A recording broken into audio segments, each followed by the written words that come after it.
Hvis jeg går og drømmer om mere i løn og et mere magtfuldt job, så er det måske sådan her, jeg skal lyde, fordi ny forskning fra USA viser, at mænd med dybe stemmer, de tjener mere og har mere magtfulde stillinger end mænd med lyse stemmer.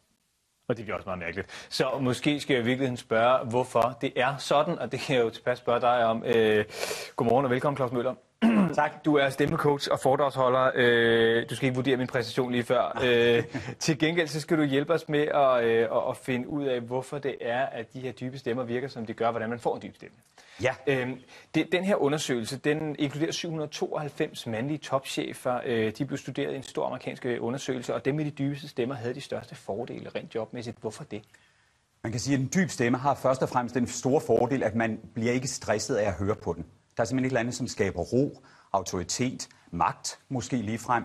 Og det gør også, at man virkelig viser, at man har ordene i sin magt, og derved også stemmen i sin magt, og derved bliver man en meget bedre kommunikatør. Du har jo selv, når man står og lytter til det, så har du selv en meget rolig, du har en dyb stemme. Hvor meget tænker du over den måde, din egen stemme lyder på? Altså nu er det jo det, jeg arbejder med til daglig, har arbejdet med i mange år, så derfor så tænker jeg selvfølgelig over det. Jeg kunne gøre mange andre ting med min stemme også. Altså. Men du vil nok synes, det var lidt mærkeligt, hvis jeg lagde den herop, når nu vi taler om dybe stemmer. Ikke? Så derfor så tænker jeg over, hvad der er at gøre med min stemme, og det gør de fleste af os i virkeligheden. Altså det gør du også som tv-vært. Vi har et eksempel med Barack Obama, hvor han holder tale til den årlige pressemiddag i Det Hvide Hus. Lad os lige prøve at høre ham folde sig ud.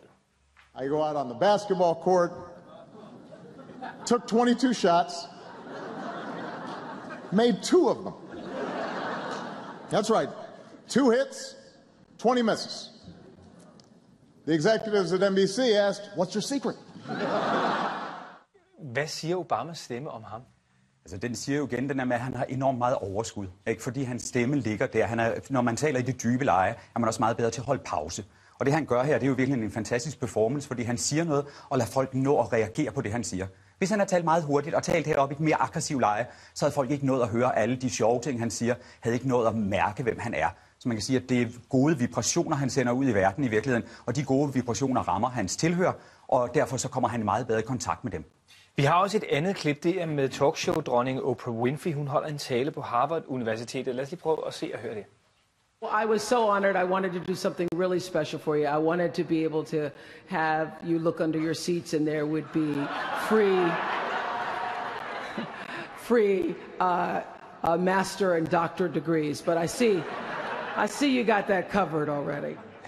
Hun har jo også en meget dyb stemme, men hun er jo kvinde. Gælder det samme for mænd som kvinder i forhold til at have en dyb stemme? Ja, det tror jeg helt afgjort, det gør. Altså, vi kan jo høre, at Oprah er et rigtig, rigtig godt eksempel. Altså, igen, altså, ud over det, vi snakkede om før med Obama, så kan man sige, at hendes stemme har stor empati. Og det ligger også meget i den dybe stemme, at hvis man skal lytte på andre mennesker, bliver man nødt til at have den her empati med sig. Ikke? Så hvis jeg er heroppe, så er der meget lidt empati i det, jeg spørger ind til. Så det gælder nøjagtigt det samme for Oprah, eller hjemme kunne man snakke om Margrethe Vestager for eksempel, som også har den der dybe, rolige stemme. Men så lad os lige prøve at skifte hest et øjeblik, fordi du har taget et klip med Simon Emil Ammitzbøll fra Liberal Alliance, som du synes, vi skal høre. Lad os prøve at se det. Jeg er bekymret for, at der er egentlige skandalesager, som aldrig kommer til at se dagens lys i fremtiden. Og det synes jeg ikke, det danske demokrati kan være tjent med, og det synes jeg ikke, borgerne kan være tjent med. Ja, der er vi jo i et lidt andet stemmeleje her. Det er jo sådan det lidt lysere stemmeleje. Hvad siger Simon Emils stemme om ham?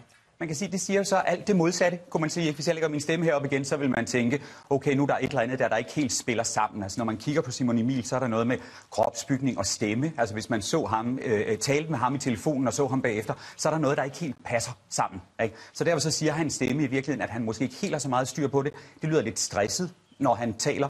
Det virker lidt som om, at han hele tiden er lidt ovenpå, som om, at han ikke rigtig kommer ned og grounder, hedder det vist på godt dansk. Og derved så kommer vi til at høre stemmen meget mere end de ord, han siger. Og kan du sige, nu er han jo faktisk i en magtfuld position, fordi han sidder på Christiansborg. Og vi talte med Simon Emil i går aftes for lige at høre, hvad han egentlig tænker om sin egen stemme. Og han siger, han er godt klar over, at han har en lys stemme. Det er ikke noget, han nogensinde er blevet drillet med, kun i fjernsynsprogrammer, som han siger.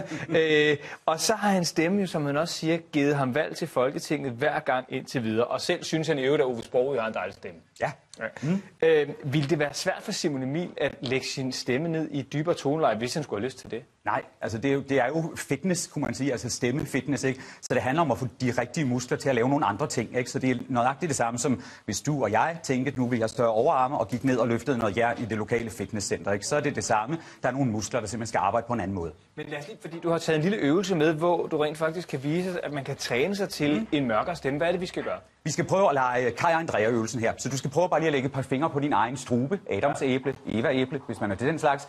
Og derfra så prøver du bare lige med din egen talestemme at tælle til 5.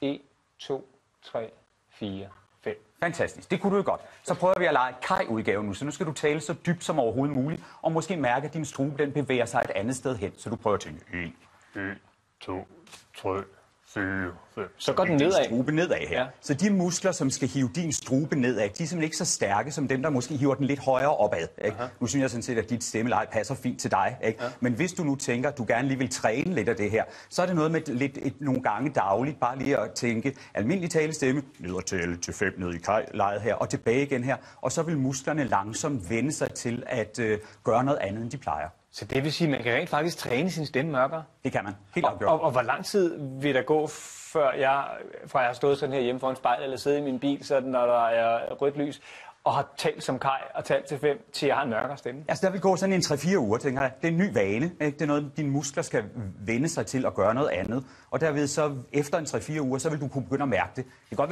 være, at du skal tænke lidt over det, men så lidt længere træning, og så vil den begynde at sidde dernede sådan permanent. Og så kan det jo altså være, at vi så får lidt mere i løn, og måske en lidt mere magtfuld stilling, fordi det viser undersøgelsen jo altså, at mænd med især dels dybe stemmer... Så husker du, det mig, der lærte dig det. Og jeg sender dig